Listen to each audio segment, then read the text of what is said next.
Good afternoon. The Biochemical Society and Portland Press are pleased to welcome you to this webinar, which is part of the Biochemistry Focus webinar series. Topics in the series will include research areas in a variety of molecular bioscience areas, as well as practical sessions on career development. Each webinar will give you the opportunity to ask questions of experts via text, and we welcome suggestions for future topics that will be valuable to you and speakers who could address them. Please go to the Biochemistry Society website for more details. I'm John Colyer. I'm an academic from the University of Leeds with a chair in biotechnology, and I'm hosting this webinar because I lead a program in biopharmaceutical development at the master's level. I'm delighted to introduce our speaker this afternoon, who is Siân Estdale. She is the head of scientific affairs, clinical trial testing solutions at Covance Laboratories. And Siân will be speaking this afternoon on a brief history of biopharmaceuticals, the scientific drivers for the adoption of large molecule therapeutics.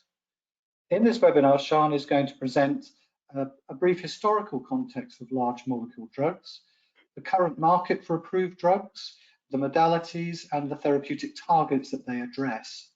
She will go on to explore the mechanism of action of some of the blockbusters in this field and compare them with small molecule drugs, highlighting the major differences, and finally discuss the drug development pathway and the probability of success. As with all these seminars, you will have a chance to pose questions at the end of the webinar. You can draft those questions in the chat box to the side of this during the talk, and they will be fed through to me to put to Siân.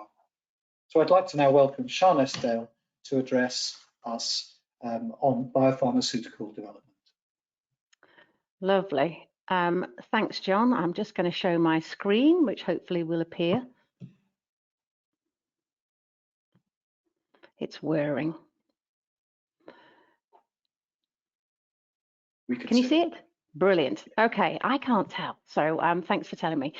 Hi, everybody. It's really nice to be invited to give this talk. I have worked in the field of biopharmaceuticals now for 20 years, and I just wanted to give you an overview and give you a flavour of biopharmaceuticals and hopefully get you excited and interested in them as modalities for the new therapies. So John's outlined my talk, and let's just jump straight in. This is the bestsellers list.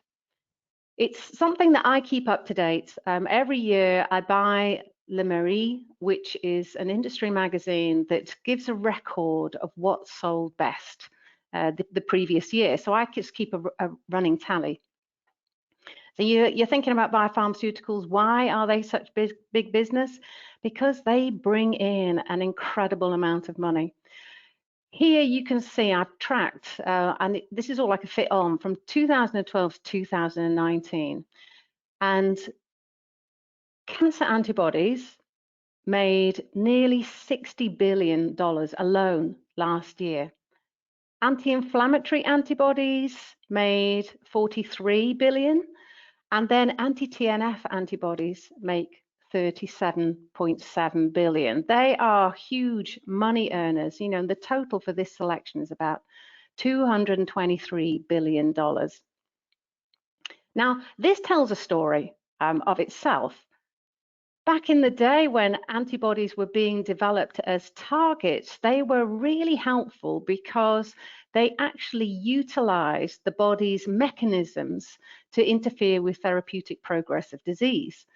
And you can see that back in 2012 through 2016 and before that, actually, the #1 antibodies were TNF. And these were one of the original targets. So it's an anti-inflammatory antibody that interferes with quite a lot of disease states. And then you can see that the other anti-inflammatory antibodies that were then subsequently produced are now #2. And #1 is the cancer antibodies. I'm going to talk a little bit more about the checkpoint inhibitors that were approved only a couple of years ago, and they've made massive strides for the biopharmaceutical industry in that they offer a completely different way of ameliorating disease states, and they can be used in combination with these anti-inflammatory antibodies, which again underscores why they're such successful therapeutics. So that's just a snapshot of why biopharmaceuticals are big business, because they bring in an awful lot of money. Let's just backtrack a little bit and think about what biopharmaceuticals actually are. So what they're not is biological medicines. So biological medicines are mechanical products. So they're not, you don't manufacture them per se, but they are harvested from living organisms and tissues. And they're not synthetic molecules. So we can't make them in the lab. We can't go into an organic chemistry lab and create these. I mean, we're getting better at it. Don't get me wrong. We can create peptides now up to quite a large number of amino acids. But the thing that separates biopharmaceuticals is the fact that we use recombinant DNA technology. And what we've learned to do is get that genetic information into the cells such that we can make a protein of choice. And there are several modalities that I'll touch on today. Monoclonal antibodies, of course, being one of them. As you can see, they're big business. Recombinant proteins and peptides, therapeutic vaccines, which I'll come to at the end of my talk, and also cell and gene therapies. And we've seen a lot of interest in this regenerative medicine and stem cells, particularly, you know, over the last 10, 20 years. So because we make these products from cells, we have a completely different manufacturing process. And what I'm showing you here is what that looks like. These are massive bioreactors. And if you've never seen them in real life, when you get to the stage of needing to manufacture for a commercial product and you're having to produce a lot of these, they're massive bioreactors, the size of a two-story house, where you have to, you know, walk up the outside in order to be able to access adding things or taking waste away from the bioreactors.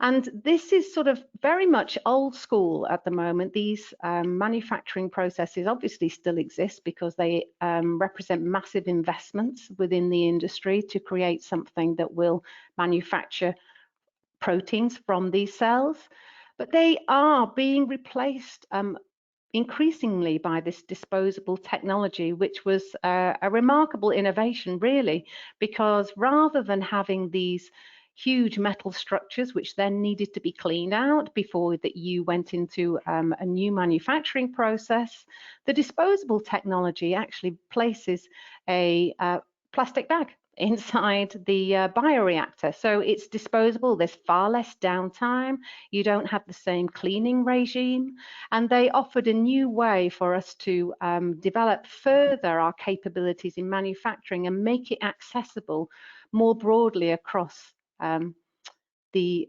industry. So let's take a look at what specifically some of these blockbusters are that we mentioned straight away. The #1 bestseller, and it has been for a number of years, is adalimumab, and I'm sure that you've heard of it, or by its trade name, which is Humira. This is the anti-TNF alpha antibody. So it's an antagonist, and it's fully human, and it made sales of $20.5 billion in 2018. It's gone down slightly to $19.7 billion in 2019, and that had been going up year upon year upon year. Why is it changing? Because of biosimilars, and maybe we'll come back to that in a little bit. Let me pick up on the checkpoint inhibitors, because this is pembrolizumab and nivolumab, Keytruda and Opdivo. So these were the checkpoint inhibitors that were approved not too long ago, made by Merck and Bristol Myers Squibb, and in combination these represents a couple of the anti-cancer antibodies, and they have, you know, together with others, encouraged this leap of the anti-cancer antibodies up to becoming #1 because of the way that they can interact with a huge number of different cancer pathologies. And then, of course, there are the anti-VEGFs. So these tend to be needed in the progression of some disease states and some cancers. They stop the development of additional blood to the tumors and in these other disease states. And so the anti-VEGFs have also been, very popular. And these represent the blockbuster biopharmaceuticals for this last year. And really that hasn't changed very much in the last 10 years or so. The new ones that we see coming in are these checkpoint inhibitors. And also these other, which are variants of monoclonal antibodies, and we call them fusion proteins. They incorporate the specificity of the monoclonal antibody, and they also have some of the features of a monoclonal antibody, but they're just created slightly differently. So let's look at why these molecules are making the news. And what I'm showing you here is the checkpoint inhibitor Keytruda. So it's a monoclonal antibody, and one of the attractions of biotherapeutics is the fact that we are, as I said earlier, utilizing the body's own mechanisms for interfering with disease states. And within cancer, we have found that within certain patients, it's not every patient by every means, the tumor will express a ligand which binds to the patrolling T cells or NK cells, that when the T cell or NK cell docks, it sends a signal deactivating the cell so that the tumor cell is not recognized by the immune system. And what we found is that when you've got an anti-PD-1 monoclonal antibody, it binds to that ligand on the T cell. Therefore, the immune cell is not able to send a signal to deactivate the T cell. And you can see some astonishing results. So if I click on, I know these pictures are just amazing, aren't they? This is a guy with melanoma. And he's refractory, which meant that the standard of care, which was ipilimumab, didn't work for him. And his melanoma was at a severe stage, and after only 3 cycles of treatment, you can see that the melanoma is receding and receding, because what's happening is that his T cells are able to identify the melanoma cells and able to attack those tumor cells. So they have quite dramatic impact on certain patients. Again, it's not every patient, and that brings with it an additional challenge about how do you identify the patients that are going to be impacted by certain therapies. So in terms of the drug development pathway, there's a recent paper that came out this year, and we have now new details on how long and how much it costs to develop a new biopharmaceutical drug. And it's gone up to 3.1 billion. Now, that isn't for a single product, but it recognizes that this is big business. It takes a huge amount of investment. So for 1,000 or thousands of potential new medicines, only one of these will get to market. And this bar across the middle represents the different stages of the drug development process. It's sort of represented in a linear fashion. And of course, it never goes like that. You will make steps in a certain direction, trying to understand the mechanism of action of your disease state, trying to find a therapy that interacts. And there may be several modifications and different processes, which mean that you go from one stage back into the research stage, and you might progress and then find other factors that need to be amended. But it is an astonishing number, this 3.1 billion. And on average, these biopharmaceuticals are not cheap. They typically cost about $100,000 per treatment. So that's not a single treatment, but it is a huge amount of money, and why industry is getting more and more into this. There are now over 50% of all therapeutics that are being developed are biopharmaceuticals. On average, it takes 10 to 15 years. However, that's being challenged very much so by the recent development of gene and cell therapies, and by also new biosimilars, we have seen curtailment of that drug development timeline, sometimes down to 4 to 5 years, which is remarkable given the amount of data that you need to show to the regulators to be able to take your product to the commercialization stage. So all of this drug development pathway is regulated. There are requirements to demonstrate safety of your product, efficacy of your product, and also quality. So that's down to the manufacturing that we just sort of touched on a couple of slides before. You've got to show that your product that you manufactured is stable and it's consistent. So lot-to-lot manufacturing is going to produce exactly the same impact that you've demonstrated through your preclinical or your safety trials into your clinical, which are mainly your efficacy trials. So why are they doing so well? The specificity to the target is so precise and so exquisite that compared to small molecules, they have far less of target toxicity. And that's one of the challenges with small molecules, that it's usually the liver and the kidneys that are responsible for processing those small molecules. And that's why we tend to have animal studies so that we can assess that. So that specificity is really key in terms of why biopharmaceuticals are positive targets when you're considering how to impact a disease state. Also, the probability of success compared to small molecules is typically higher. And there are a variety of reasons for that. One of them is because of its specificity. And also the IP landscape is much more complex. So from a small molecule pathway, you can synthesize that molecule in the laboratory and you can readily understand the molecule. It's a single molecule type that you're looking at typically. And that molecule that you can target and that you can also analyze accurately and specifically is what has the therapeutic impact. It also means that somebody can come along and reverse engineer that synthetic pathway and create the same molecule. And they can use the data that you've generated from a safety and efficacy perspective. And when your IP when the patent has expired, then that company can come in and steal some of your market. And you noticed in the previous slide when we were talking about what were the top blockbusters and why adalimumab was making less money, and I said it was to do with biosimilars, that is actually what's occurred here.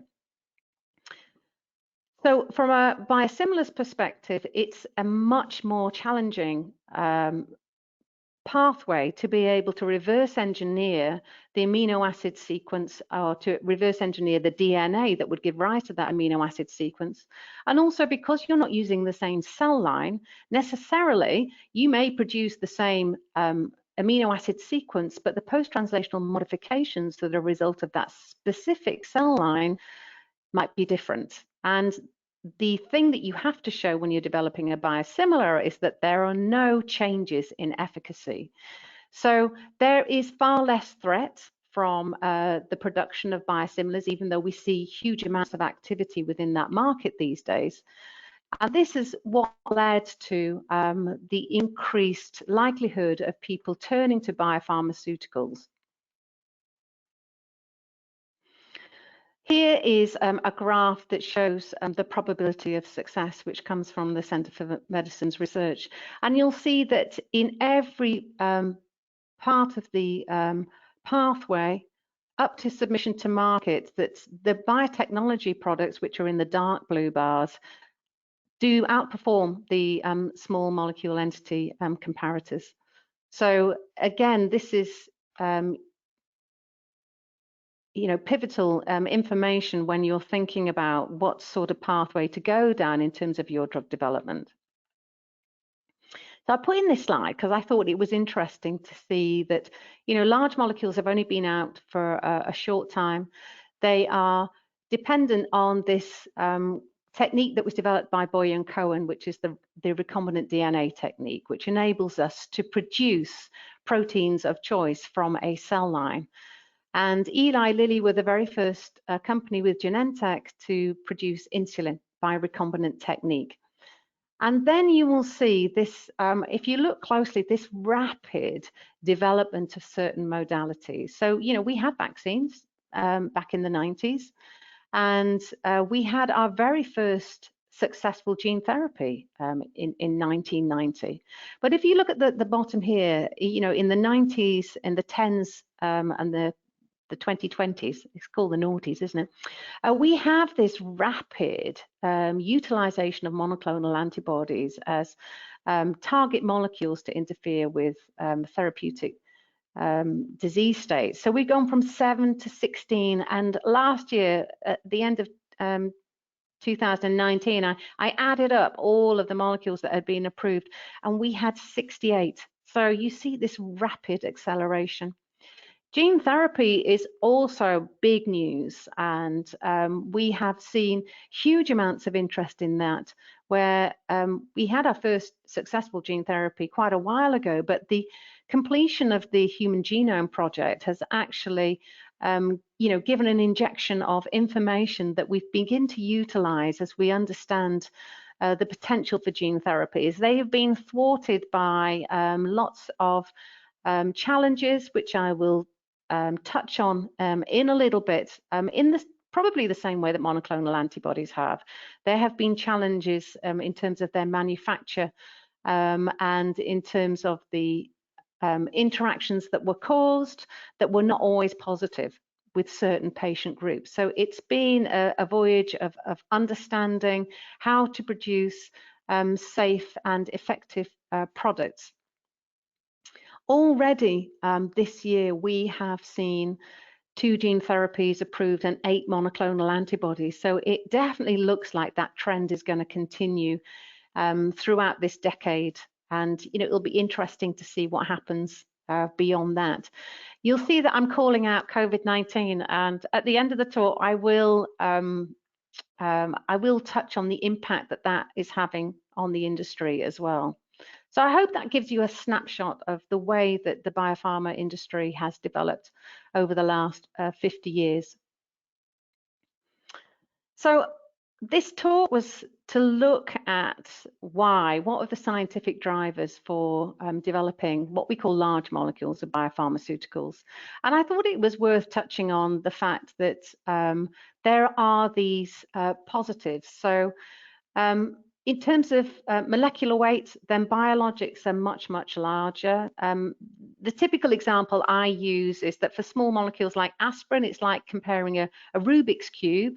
And if you're comparing that to a monoclonal antibody, it's like comparing that to an elephant. So a Rubik's Cube to an elephant gives you that representation of the changes in size, also in terms of the degrees of freedom, also the degree of which we can accurately analyze and understand the new molecule. In terms of selectivity, we've already called that out. It's much more selective because we're using a biological process and we have less off-target impact. Species selectivity can be challenging, and it is something that has given headlines within the news when there have been failings with some biopharmaceutical products, because sometimes the animal species does not reflect the mechanism of action. So that can be challenging. One of the positives about large molecules is that they tend to be they have long half-lives. Like from taking medicines off the shelf from your pharmacist, that you typically have to take them, maybe 1 or 2 a day, every 4 hours. Whereas for large molecules, they typically last a long time, many days. And some of the monoclonal antibodies, you may only need to have injections, once a month. In terms of distribution, though, the small molecules, it's extensive, which is what can lead to this off-target effects that you don't want, whereas for biologics it is restricted. So you tend to be dependent on the vascular system to distribute that molecule. However, one of the major things that we have to be really aware of is immunogenicity. So for small molecules, there's hardly any instance of immunogenicity. So we're not activating the body towards that therapeutic such that it ameliorates the impact of it. Whereas for biologics, it's quite a common challenge, and it's something the regulators are really hot on, and it's something that we have to demonstrate thoroughly, both through the non-clinical stage and the clinical stages, to look at the incidence of how somebody's immune system is alerted to this new therapeutic. I've put this in because it shows the harmony that can exist between large molecules and small molecules. One of the great things about large molecules is the specificity. One of the great things about small molecules is its toxicity. And antibody drug conjugates, or ADCs, actually represent the best of both worlds. Now, they have been through many different phases of development in terms of finding the best way to get the exact receptor that will be internalized and the right toxin that doesn't find its way into the circulating system but only gets released when it's internalized into the cell. And what I'm trying to demonstrate here is the mechanism of action. So the first point is through the circulating system that the antibody drug conjugate, by virtue of its monoclonal antibody specificity, binds to the antigen on the cell surface. And then if you've selected the right receptor, that then gets internalized. So the whole molecule gets internalized. Through lysosomal degradation, then the toxin is released into the cell cytosol, resulting in killing of the cell. And I thought it was worth showing this real life example of a guy, and it was in the news, but I was at a conference where the medic who actually administered the drug to this guy was telling the story, and I thought it was a great story. So I had the permission to also show this slide, which on the left side shows a guy who has lymphoma. And he's double refractory to the standard of treatment. And essentially, he was unable to be treated any further. Christie was given some new antibody drug conjugate by Seattle Genetics, which are the company that made it. And he agreed to take part and came in, and they administered it through an IV over a period of time, maybe an hour, 2 hours, and sent him away. And he came back the next day feeling awful, and they just made him comfortable and gave him, a paracetamol and put an IV drip in, and looked after him for a little while and then sent him home. And this is a remarkable story because what happened is that the specificity of this monoclonal antibody drug conjugate had sought out all of the tumor lymphomas that were expressing this receptor, and the toxin had killed all of the cells and lysed them, and what he was suffering was tumor lysis syndrome. So it was so effective that during the process they were really worried that he was going to be negatively impacted, but in the end it was an amazing story of success.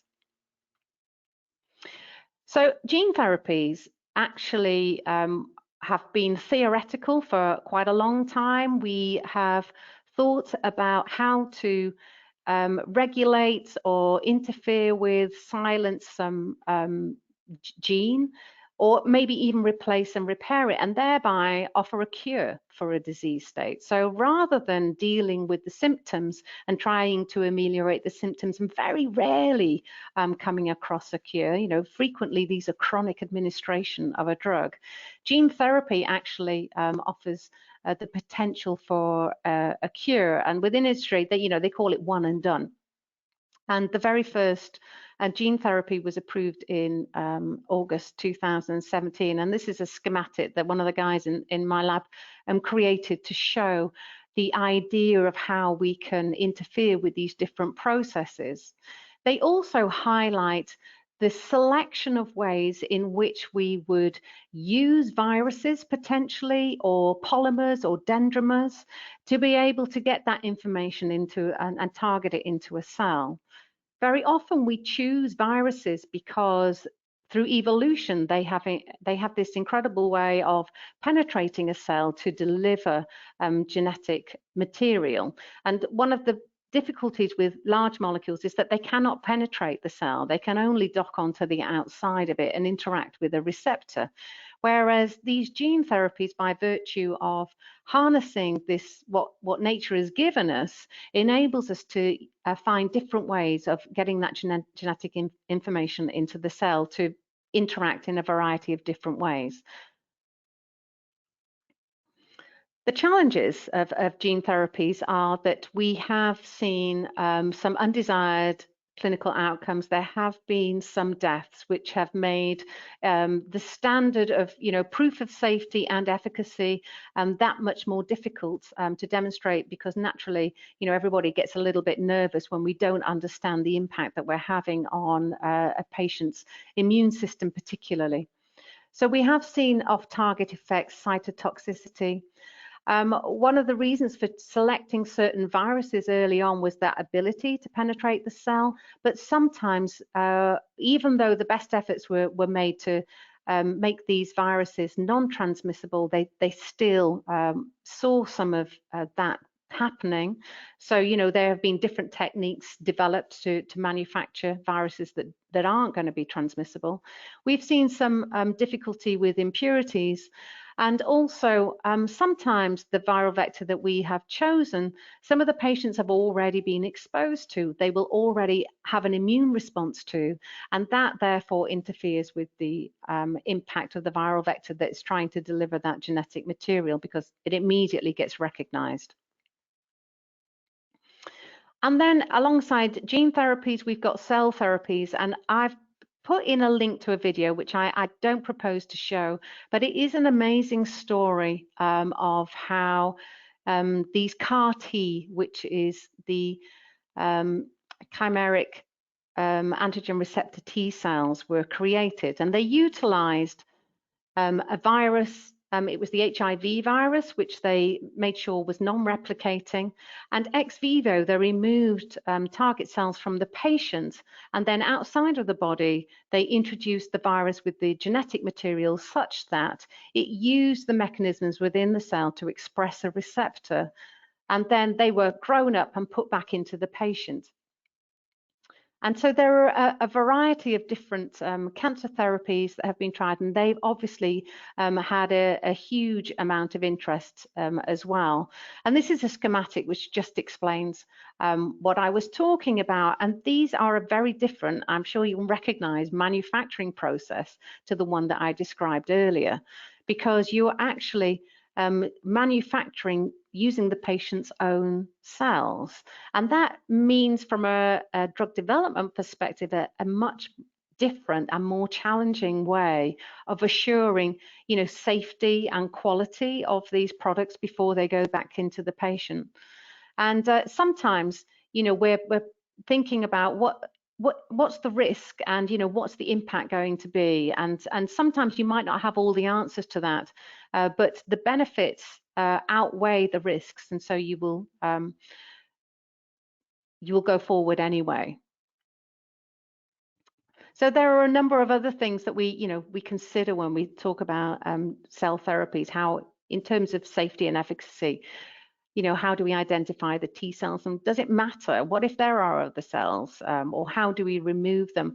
And how long is that gene going to last? Is it going to be transient, or is it going to be incorporated into the DNA, which isn't positive always? So how long is it going to last? And, as we were identifying, what is the risk to the patient? So finally, I'm coming on to talk about vaccines, which are another modality that I highlighted right at the beginning. And the reason that I've left it till last is because I obviously have to mention COVID, which has had an incredible impact on all of us. Here we are having virtual presentations, which are great, but we've all had to adapt to this new scenario.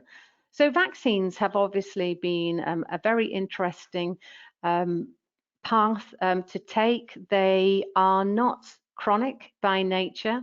Industry has a very different view of them. And up till recently, I think I would argue that governments have had a very different view of vaccines. They are not seen as big money earners. We tend to target the ones that are going to have the most impact on our population.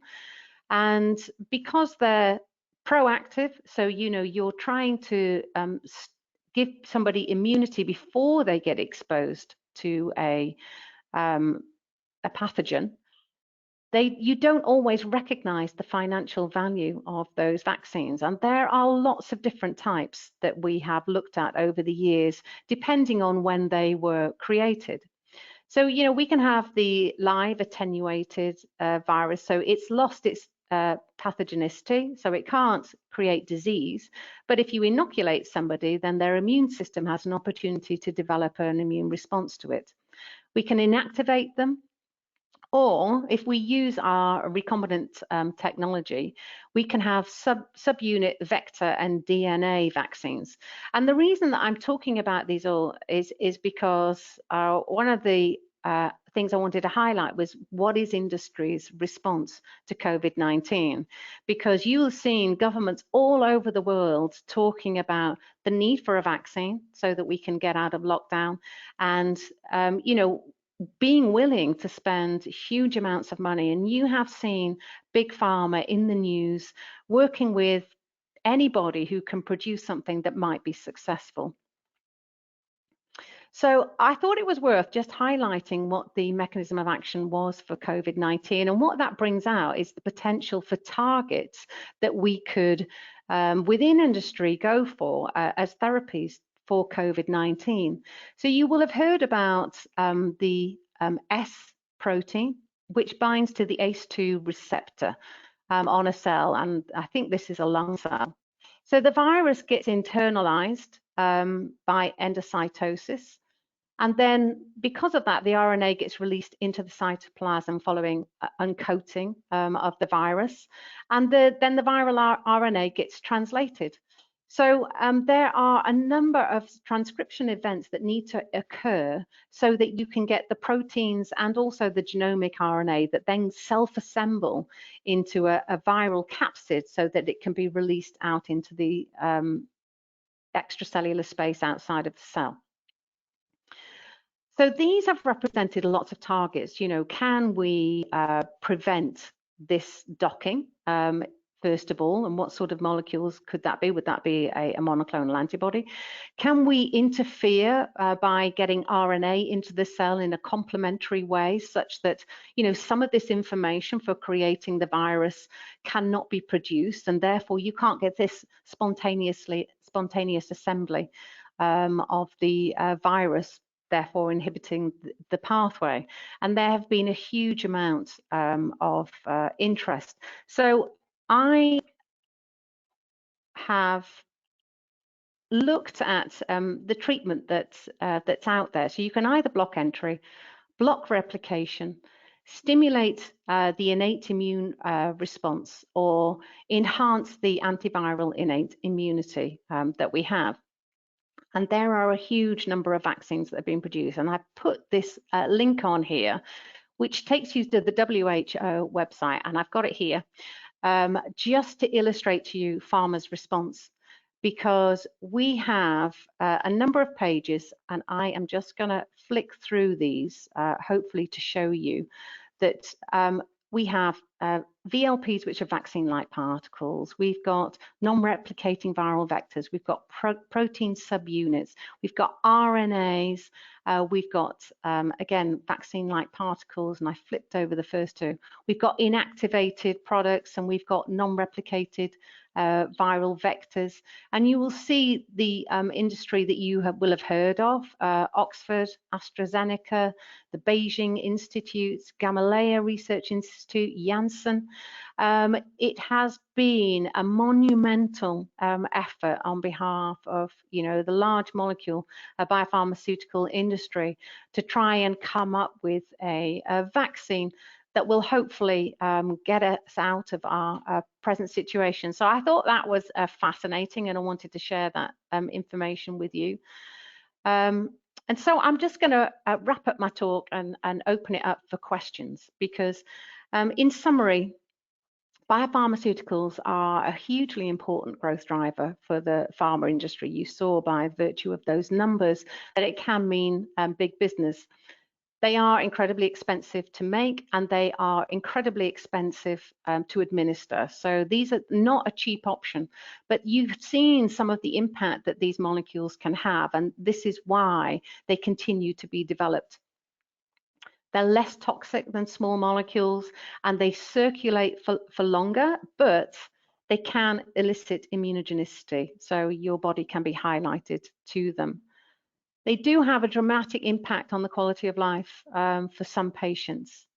And for the first time, we are potentially offering a cure through gene and cell therapy. So rather than chronic administration, we are looking for our industry to produce that one and done, to genetically modify.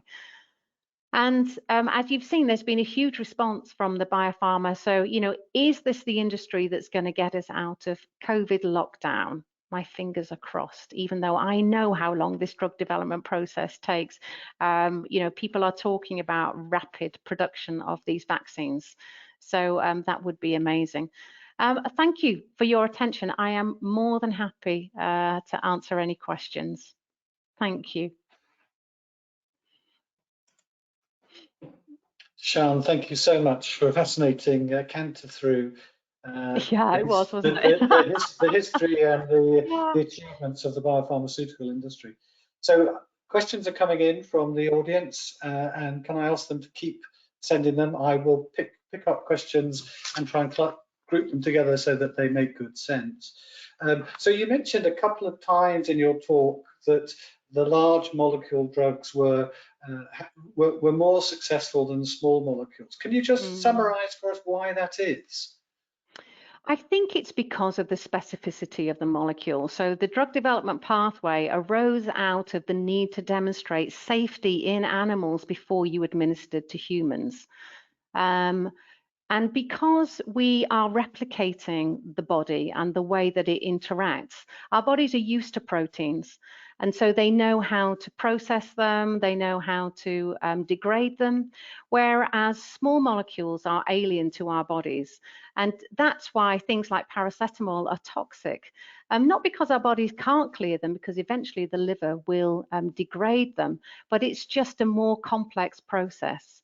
So I think it's because we're able to understand the mechanism of action perhaps more readily and how it interacts with the rest of the body, and that's what leads to the success. But I'm sure there are other factors. Go on.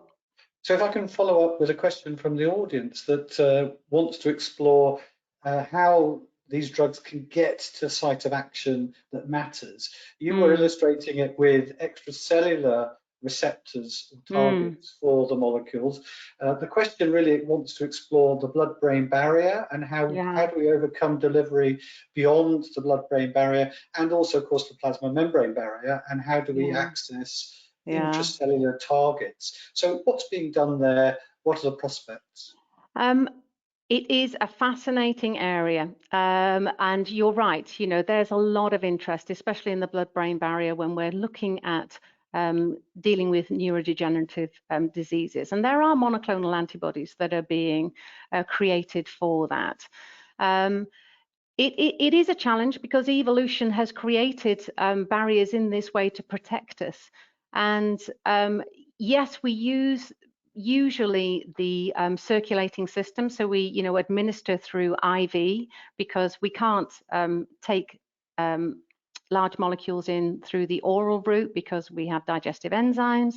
And it is a route that is being looked at, but there are also many other barriers of safety to recognize when we're looking at alternative routes of administration. So I'm not sure that I can give you a particularly precise answer, except to say, yes, they are being looked at, and there is limited routes for success. They tend, I mean, I have heard about people using targeted therapies for solid state tumors. These are one of the ways that industry is very interested. We're very good at looking at blood tumors, but solid state tumors actually offer more of a challenge, purely because how do you get your circulating drug to that environment? And so they're looking at ways to either through administering locally, like injecting locally by visualizing a tumor where to administer the drug, or by other mechanisms which can, attract the circulating product to that site to be of use. Yeah, all I can tell you is that it's a huge area of interest, and hopefully we will get to a point which is both safe and efficacious, and we can start, having success in other areas. So I hope that answers it. Well, it begins to, doesn't it? So, and there's a further question that follows on, exploring smaller large molecules. So antibody fragments, single chain variants of antibodies, non-antibody versions, nanobodies, and other very small binding partners. What are the issues that they face? Well, the larger the molecule, typically the longer that it's going to last within circulation.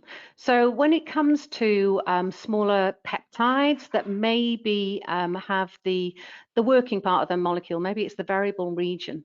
The thing is that they get cleared fairly rapidly. So what tends to happen is that you try and find other mechanisms to make it evade, removal from the circulating system, such that it's got more opportunity to have a therapeutic effect. And either you add something like a PEG molecule, because that's traditionally used to extend the half-life. It's used in one of the fragments, which is an anti-TNF, that's got a PEG molecule on it, or you tend to conjugate it to something like the Fc portion of the monoclonal antibody. That has a function of interacting with the endothelial cells while it's circulating, and they prolong the half-life because it gets taken into the cell by endocytosis and then released when there's a pH change. So we tend to want to have the benefits of the large molecules with the specificity of the half-life, alongside it. Having said that, one of the massive benefits of targeting smaller peptides is that you no longer have to manufacture within a cell and all the challenges that go along with that. And theoretically, perhaps you can synthesize it in the lab. And as I touched on at the beginning, we are getting much better at being able to synthesize amino acid sequences of extended length. And then I have one more question on protein chemistry, so raised from the audience. So the observation is that most therapeutic monoclonal antibodies are of a particular class, IgG1, whereas Keytruda is an IgG4. So what are the characteristics of these different classes that are useful or problematic? Yes, excellent question. So one of the evolutionary advantages of monoclonal antibodies is that whilst they've got this functional ability, which changes depending on the antigen that it's directed towards, which is in the Fab region, the Fc region is conserved through evolution. And there is a significant difference between IgG1s, which the person who asked the question quite rightly said most monoclonal antibodies are, as compared to these checkpoint inhibitors, which are IgG4s. And the Fc region is made to interact with the immune system. So I already described the ability for it to interact with the endothelial cells, and it's via the receptacle, the FcRn. And this is the neonatal receptor, which it prolongs the half-life of these monoclonal antibodies. But it has a number of other functions which causes it to interact with circulating T cells, NK cells. Now, that can be a positive interaction when you are thinking about your mechanism of action. Perhaps you want to, target a cancer cell, and then you also want it to be recognized that you've interacted by linking onto the FC, and that T cell can then engage in destroying that tumor cell. But sometimes you don't want that to happen. So the IgG4s in this case, which are the checkpoint inhibitors, were made to block that interaction on the T cell, but you don't want engagement with other NK cells, which would result in wiping out these T cells. So it's the mechanism of action that you're wanting to elicit that gives you the idea about which, IgG1, IgG2, or IgG4 that you want to engage with. And following up on that, a further question that's just popped in: do they always have to be humanized? Are any therapeutics not of a human architecture? There are chimeras out there, and so the history goes that we started to create monoclonal antibodies from Fab regions that were created in mice, but they were recognized as mouse, and so what happens is that we learnt to create more human versions. There was also the problem because most of the cells that we choose are mammalian in the manufacturing process, because we want it to create a molecule that undergoes similar post-translational modifications. What happened in the early stages that we tended to use Chinese hamster ovary cells, and of course they did what mouse cells do, and they produced glycosylation that was important for mice, and therefore, what mice would recognize as self. Whereas in humans, we have very different glycosylation patterns. So we came up with humanized manufacturing cells, which produced a subset of glycans or glycosylations that were not recognized as mouse, but more humanized versions. Did I answer the question properly? Yeah, okay, absolutely. good. So I'm going to switch to the viral side, the viral vector side of gene therapy that you introduced to us. So the question relates to the immunogenicity of viral vectors. So what do we need to do to overcome the immunogenicity that they pose?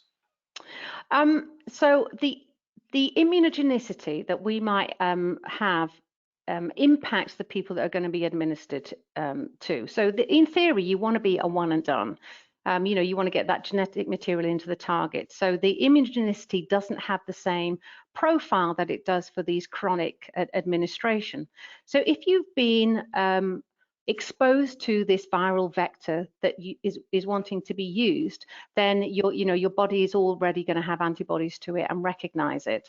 So what's happened is that there are lots of really clever people there that look at the capsid proteins, and they try and represent them by a hybrid of different viral vectors, such that it becomes non-representative of, say, adenovirus 5 or adenovirus 7. They may be a combination of capsid proteins, which is what the body gets exposed to, which might be of 3, 5, 7, and 9, and you get this mosaic. So it's sort of an atypical virus, but it still has the advantages that evolution has given it, to be able to get into the cell. But you're not primed to it. Is that the point of that word? Yes, you can't be primed to it. You're not primed to it. Yes, thank you for that. Yeah. Yeah, and if I can turn to questions that sort of haven't come from the audience, you mentioned that not all patients will benefit from a given therapy. How do we identify those who will when the therapy is so expensive? Yeah, it is the $20 million question. And so one of the examples that I use is that of Herceptin.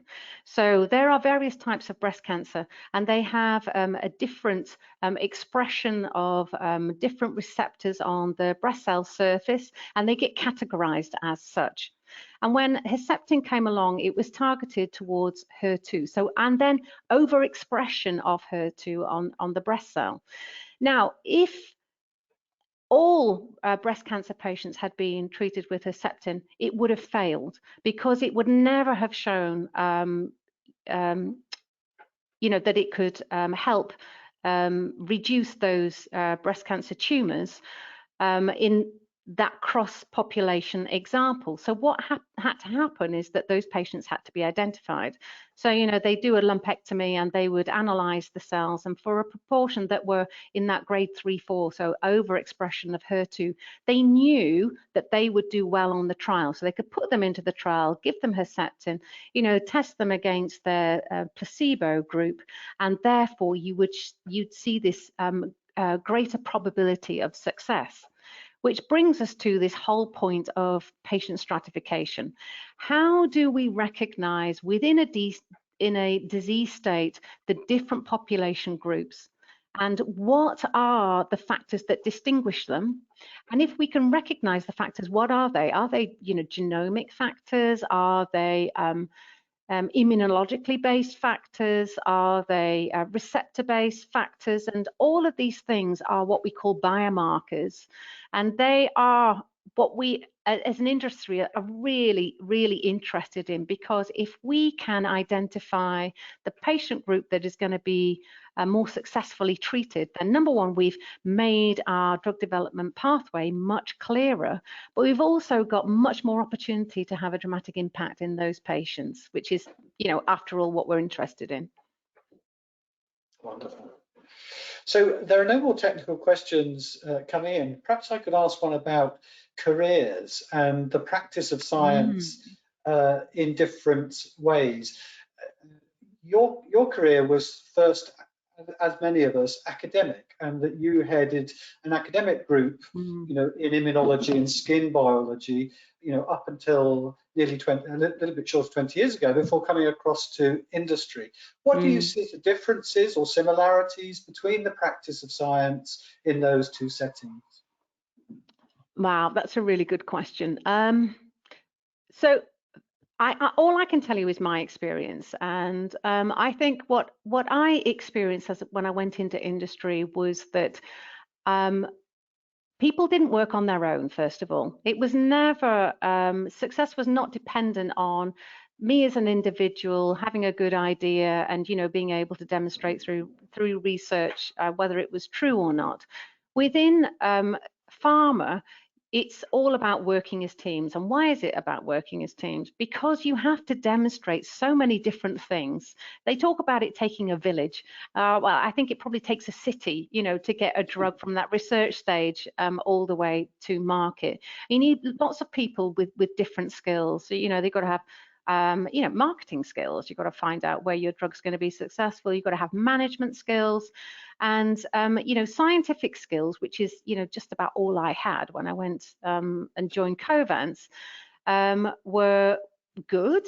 But in order to be able to interact with drug development, I had to understand the purpose of regulations, the questions that we were trying to answer. So it's much more focused, in what we're trying to deliver. And there were a variety of different analytics, different techniques that you could do. So you could answer the questions in lots of different ways. And that's part of the pleasure of it, is trying to be as accurate and precise as you can to give the regulators information that leaves them in no doubt of the question that you're trying to answer. So it was building this variety of different skills, which for me was great. I really enjoyed learning new stuff, but the difference from going from a relative expert in a field to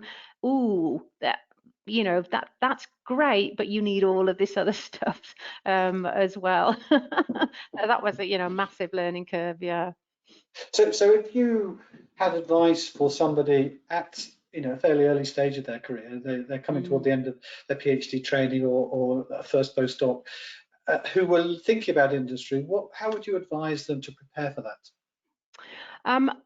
Be prepared to rely on additional skills.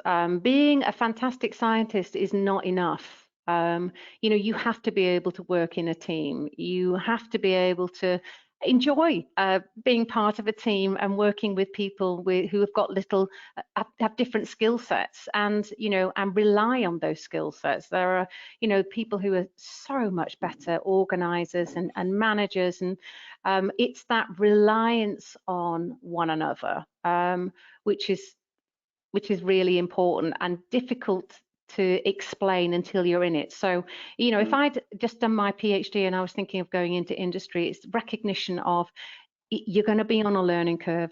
Regulations are, the overarching understanding of what you're trying to do is super important. And science will get you part of the way, but not all the way. Yeah. Wonderful. Well, thank you so much, Siân.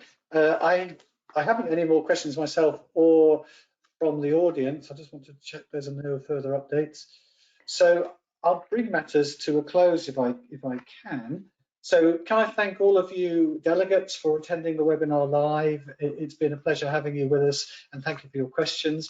Thank you particularly to Siân for a really stimulating talk, canter through the world that we're all interested in.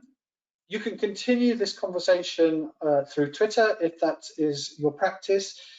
Please use the handles @BiochemSoc and @PPPublishing, and then that conversation will be picked up. If you are looking for career changes and want more careers advice, the Biochemical Society has got facilities that can help you there. They have got, on their website, they've got career profiles, they've got advice on job seeking, and as we were discussing right at the end, there is quite a lot more than your science that you need to be thinking about as you try and develop your career. I'd like to encourage you all to think about the Biochemical Society and to become a member. These are new and very different times for all of us, and it's more important than ever to stay connected with one another. Joining the Biochemical Society is one very good way of staying in touch with this community. It's researchers from undergraduate level through to retirement, specialists in all fields of biochemistry, and membership is highly affordable and comes with a raft of benefits. Reduced fees for meetings, specialist events, courses, grants, bursaries, and personal subscriptions to some of the journals published by PP Publishing. So please visit the Biochemical Society website if that is of interest. It is biochemistry.org. I said at the start that you might be interested in nominating a topic of this type. Oh, sorry, I've missed a point. You might be interested in a conference that took place a year ago but was fortunately filmed. So that is a drug repurposing conference. You can watch on demand from Monday the 5th of October if those discussions will interest you. We'd be delighted to hear your suggestions for other events for the future Biochemistry Focus webinar series. You can feed those in through a process at the Biochemical Society, all of which is explained on their website, biochemistry.org/webinars. We want your ideas as what for topics or for speakers to illustrate those topics. And lastly, I'd like to tell you of an upcoming webinar to coincide with Biology Week, which is only a couple of weeks away, and the 10th anniversary of the Royal Society of Biology. The session is entitled "A Decade in Biology, What Have the Biosciences Done for Us?" and it will take place on Wednesday the 7th of October at 3 p.m. through to 4:30 p.m. British Summer Time. So there'll be 4 speakers at that who are authors in illustrating different areas of bioscience and what have been achieved in the last decade. So once again, I thank Siân Estdale for a really fantastic webinar, and the Biochemical Society and Portland Press for hosting this event. And thank you very much.